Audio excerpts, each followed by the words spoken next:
Greiner Talks, about sustainability and transformation. A Greiner podcast episode. How to change, how to create a sustainable future. That's what we are discussing here. My name is Alexander, I'm part of the sustainability team at Greiner, and this time I'm connected to a famous scientist who has made a remarkable impact on the field of chemistry. He's a PhD chemist, he's an entrepreneur, he's an inventor. There's more than 300 patents where he's involved in. He's teaching at several renowned universities, from Australia to the UK to the US. He's on advisory boards for companies like Dow Chemicals. And he's one of the founders of Green Chemistry. What a pleasure to have you here, John Warner. Oh, it's my pleasure to meet with you. Thank you. Thanks for taking your time, John. And I think it's early morning over there in the Massachusetts area. How are you doing? I'm doing very well. Yes, it's a nice early fall morning here. The colors of the trees are beginning to change. It's beautiful. John, I can see on your t-shirt it says the most important element. What is the most important element? Green chemistry. Green chemistry, that's what we will talk about in a short while. But I would like to start with a different question. And it's out of one of your talks on YouTube. You are saying that you have no presumption that the way you see the world is correct. And I want to know, what do you mean by that? So I feel that there are a lot of people who have ideas and they're so confident in their ideas. They want other people just to listen to me. I have it correct. You must listen to me. And I feel that that's just not who I am. I want to always say at the very beginning that I have been a professional chemist for 35 years or more. I've had many life experiences, just like everybody else. I have come to see the world in a certain way. I will, with great vulnerability, share my perspective.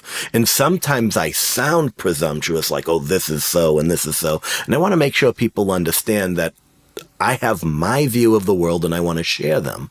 And what we need is a society where people can share their views and not be so hold on to their views. Because the most beautiful thing is to evolve your perspective, to have your views change because two people talk to each other. And so if I stop by saying this is the way it is and I will not change, then I have stopped growing. I have stopped becoming. And we all want to learn from each other. So I just want to make sure that what I'm saying is, in our conversation, you may very well change what I say the next time I speak.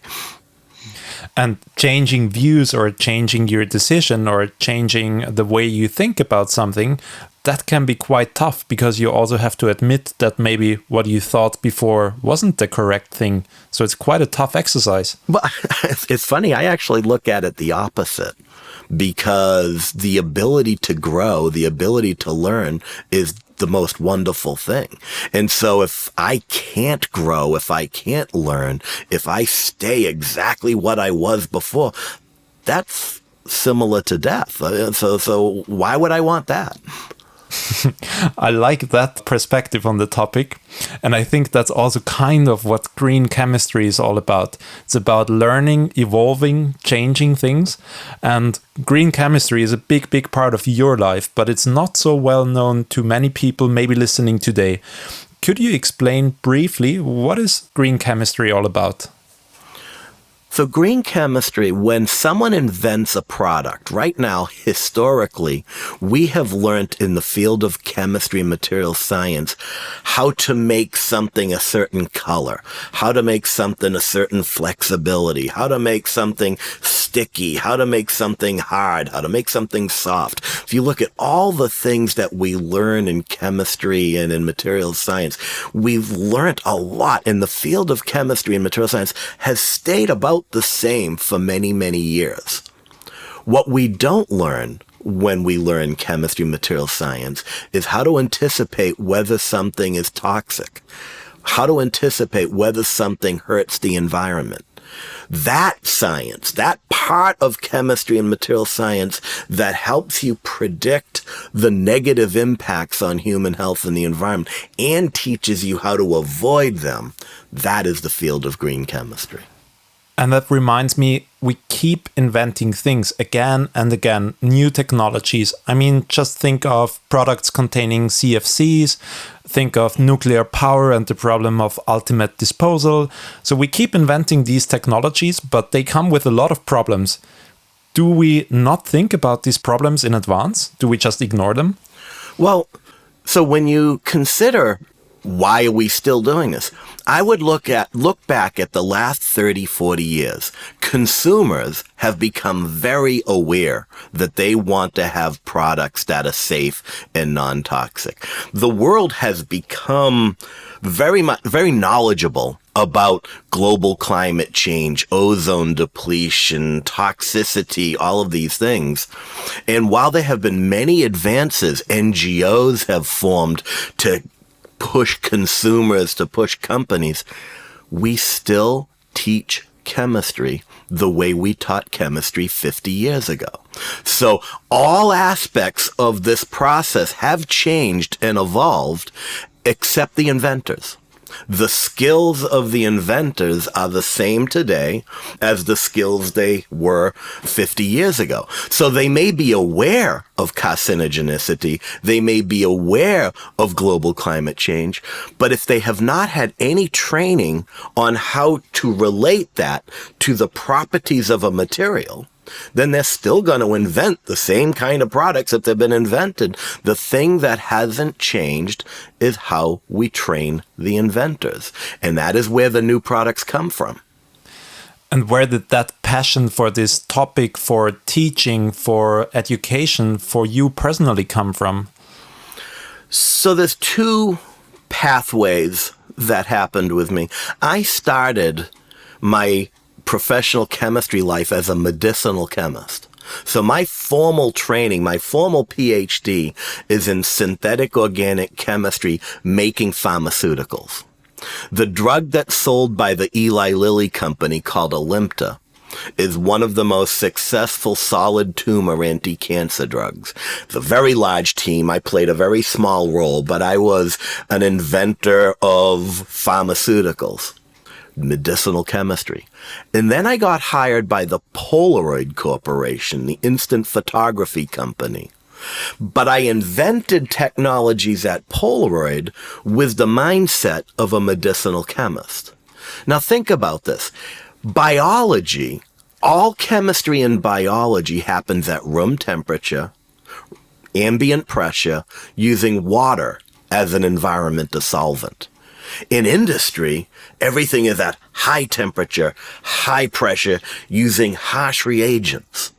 So when I started inventing things at Polaroid, I invented them as a medicinal chemist.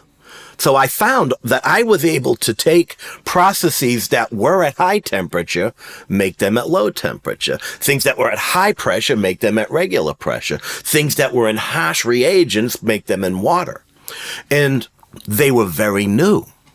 At exactly that same time that I'm having this philosophical discussion about, how products are regulated, my career at Polaroid is going really well. I have received many awards. By the time I'm 28 years old, I have 40, 50 patents.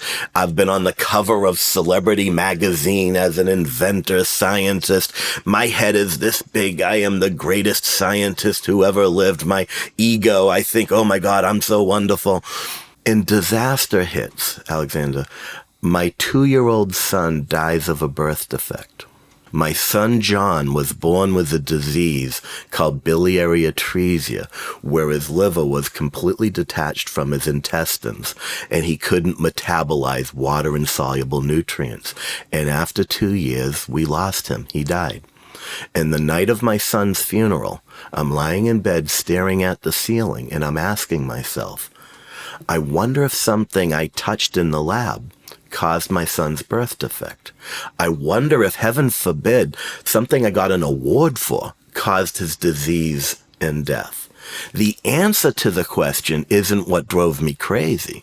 The reality that I could not answer that question drove me crazy. How could I be such a successful industrial chemist, perhaps the most successful industrial chemist my age on the planet, and have no idea how to anticipate negative impacts of what I have invented on humans or the environment.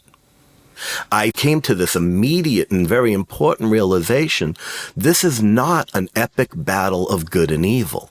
This is an industry on one side intentionally making hazardous materials and, environmentalists protecting the world. There is something missing from the field of chemistry.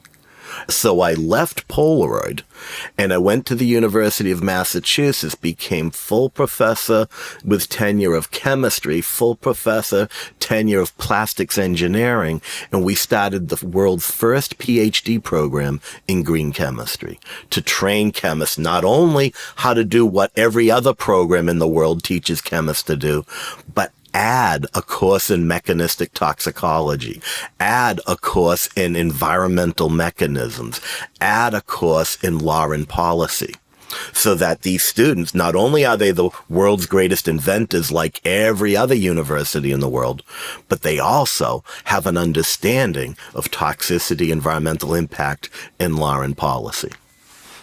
Thank you for sharing that very personal story. And I have to say that I'm very impressed by how optimistic you can stay and how much willingness you are showing to make a difference, to make a change.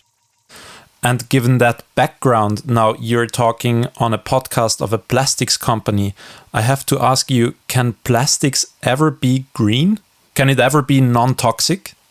So the point here, and this is a very important point that we in society have to accept, and that is that there is, this is strange in a podcast for me to say this, there is no such thing as green chemistry. There is greener. All right. And so if you have two technologies, we can say that one is safer, one is less toxic, one is less carcinogenic, one causes less global climate change. But we humans, everything we do has the potential to have a little bit of toxicity, have a little bit of global climate change. And tomorrow, someone will discover that something we thought was safe today is actually not safe. So this is a constant journey to make things better, make things greener. So can the plastics industry become greener? Can the plastics industry be better? Absolutely. There's always ways to improve. Let's take that on a simple example. So we all know pictures of plastics in the oceans, rivers covered by a carpet of plastics. But I'd like to know from a chemical perspective, what actually happens to a plastic cup that ends up in the ocean? Can you explain that? So that's a very important question. Okay. And when we design a product, okay, there are two aspects of designing a product. There's designing a product assuming everything we want to have happen happens. So every town, every city has a recycle bin. You have your piece of plastic, you drink your cup, and if somebody takes it and puts it in that bin, everything is wonderful. And so we can invent believing people will always do the right thing and there'll be no accidents. And we monitor that, and that's important. However, as we know, not everyone is going to put that plastic cup in the bin. Accidents will happen. Things will fall off of a truck. There's all kinds of reasons why that system breaks down. And when that material gets out into the environment, we invented plastics to last a long time. That's a very good thing. You would be very unhappy if while you were drinking your drink with a plastic cup, it began to leak. So we want the plastic to last a long time. So when it's in the environment, the very thing we tried to invent it to do becomes a problem. And so we also have to invent technologies assuming that the wrong thing might happen. So preventing the accident, that's not the best option because it's very hard to prevent an accident sometimes. Right. Now there's the question, wouldn't it be much easier if we simply stick to bioplastics, biodegradable plastics, that if the accident happens and the plastic cup ends up in the ocean, it would simply dissolve within a few months, years? Yes. I feel that there is a false polarization. Right now, we face, like everything in our society, everything is a polarization. Everything is a fight. There are those who say we need to recycle all the plastics. And you actually hear language that somehow a biodegradable biomaterial is bad for recycling. So we should only focus on recycling. And then there are other people saying, no, something that is not biodegradable is bad and everything should be biodegradable. We shouldn't be recycling. We should be doing biodegradation. And I'm saying, why does it have to be a fight? Why can't we recycle biomaterials, and have a new generation of materials that are recycled? Because we don't want to waste materials, so let's recycle them. But if by accident, because like you said, you can't prevent accidents, you can try, but you can never be 100% perfect at preventing accidents. Things will get into the environment. What we need to do is invent it so that, although it's not preferable for it to get into the environment, it's okay. It's been designed to be compatible. And that's where I think people think, oh, what are we going to do? Just take everything and throw it on the ground when we're done? No, we still want to, recycle the products. All we're saying is in the rare cases where it gets into the environment, it won't be a disaster. I like that approach, not polarizing, but improving things on both ends, yes. So to say. Absolutely. And interestingly enough, today's recycling infrastructure inhibits that. If you think about it, today, we have to sort all of our materials, and the recycling infrastructure cannot tolerate mixtures. And so there's a big fear, if this plastic gets mingled with this plastic, it'll destroy the ability to recycle it. Now think about that for a minute. Think about how humans recycle. And then think about biology. Biology has been evolving for 3.8 billion years. If biology was designed by humans, we would only have carbohydrates for breakfast, would only have proteins for lunch, would only have fats for dinner, because heaven forbid you can't mix them. Biology laughs at mixtures. Biology embraces mixtures. And what separates human-built world from the natural world is our passionate need to separate things and make things pure in mixtures. And if we could get over that, if we could invent processes that tolerate mixtures, we can take a great step. And that's what I call the materials metabolism. And that just like biological organisms metabolize molecules, the human-built world has to evolve to a materials metabolism. But how can we get around that? Whenever I speak to scientists or to colleagues from our packaging division, they tell me exactly all of these problems, that it's so complex to separate the waste, to have the waste management infrastructure, to design the products in a way that they separate themselves automatically, and all of these amazing inventions. But how can we get around this complexity? If you think of every amazing advance that's happened in history, and you ask people immediately before that advance happened, they will give you all the lists why it can't. They'll say, we can't do this because of this, we can't do. And that is absolutely true until the moment it's not. And there are those who accept all these barriers and say, we can't do this. And then there are those few that say, this is going to be difficult, but we're going to change. And it's those people that don't see this as a stopper, but see this as an exciting challenge. They will succeed. John, I'd also like to know, what would you tell someone who has a great idea, but you don't quite know how to bring it to life, how to go on about it? What have you learned in your career? Sadly, and I say this, something is wrong in how we're allocating resources, and we need to step back and question how we do that. And what I feel that we need to, again, take a hint from nature. Okay? Think about this for a minute. There are no committees in nature. Nature does every experiment and gives every experiment an opportunity to succeed. If there was a committee that looked at a giraffe, said, that giraffe looks silly, it would have been canceled. But because that committee didn't exist, then that giraffe happens. Now, when we allocate resources, people are worried, people are nervous, and they say, oh, we want to make sure we're not wasting our money. So they define what they're looking for based on what is already available. And so that very statement, we want things that are similar to what is available, is the opposite of innovation.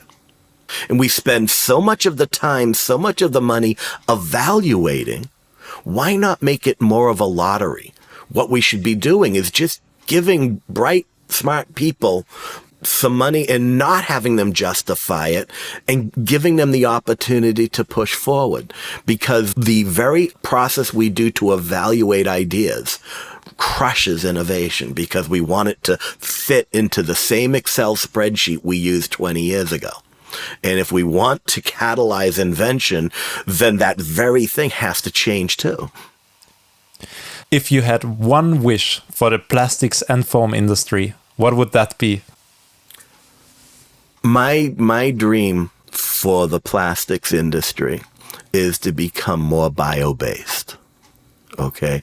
To be moving, and we can't snap our fingers and do this overnight. This is going to be a long transition. Every application that we do with the plastics industry, I believe we can do with the natural, but it's going to take that change of mindset. Not to do it. We can do it in an academic lab very expensively, but if we want to do it cost effectively, we're going to need to embrace nature's mechanisms. John, in one of your talks on YouTube, you end with a very hopeful statement. You're saying, or you're speaking of a day where everybody is celebrating and no one is worrying. Yes. Do you think that day's gonna come? Well, we'll think of new things to worry about. But what's important, and I do want to make sure that I mention this, to me, the most important thing in the future is that we change the way chemists are educated. If every chemist who becomes a PhD or master's or bachelor's, every chemist that goes to work in industry, if they have this training when they're at the university, everything starts to improve. So really, the biggest thing we need to do in our society is to look at the courses that chemists take. So there is a nonprofit organization called Beyond Benign. Beyond Benign has what's called the Green Chemistry Commitment. The Green Chemistry Commitment asks universities to sign a commitment saying somehow over the next few years, we will create the courses, we'll create the curriculum so that every chemist, not just an elective for those who want to, but a required part of the curriculum is to learn what makes a molecule toxic, what makes a molecule harm the environment. And this month, that organization has celebrated its 100th signer. So internationally, there are 100 universities who have signed this commitment. And so if companies like Greiner and other companies can look at their feeder universities, see who are they hiring from, what universities, and ask those universities, have you signed the Green Chemistry Commitment? And if they haven't, say, why haven't you? And for Greiner to say, we prefer to hire people who have training in green chemistry and make a public statement that given all things being equal, if this student has never learned green chemistry and this student has, we're going to hire the person that's learned green chemistry. Then universities will hear that and they will start teaching it. I'll definitely pass on that message. We're slowly approaching the end of this interview, but before I let you go, I'd like to invite you to do a short word rap with me, if that's fine for you. Okay, you can try. So I will give you one word, one term, and you can reply with whatever comes to your mind. That can be just one word, sentence, short story. First one, nature. Our teacher. Microplastics. Avoidable. Health. In desperate need. Teaching. An honor. World of Warcraft. Passion. Your favorite instrument. Today, it's the piano. And your message to the world?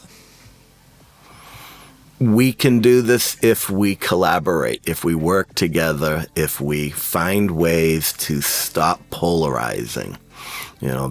We need to be better at working together. Thank you for that very hopeful and optimistic ending, and thanks for taking your time today. Thank you, my pleasure. And thank you everybody for listening to this podcast. I really want to recommend you go on YouTube, type in John Warner Intellectual Ecology, watch his fascinating talk there, and subscribe to our podcast and stay safe. Thank you so much. Greiner Talks, a Greiner podcast. Subscribe now.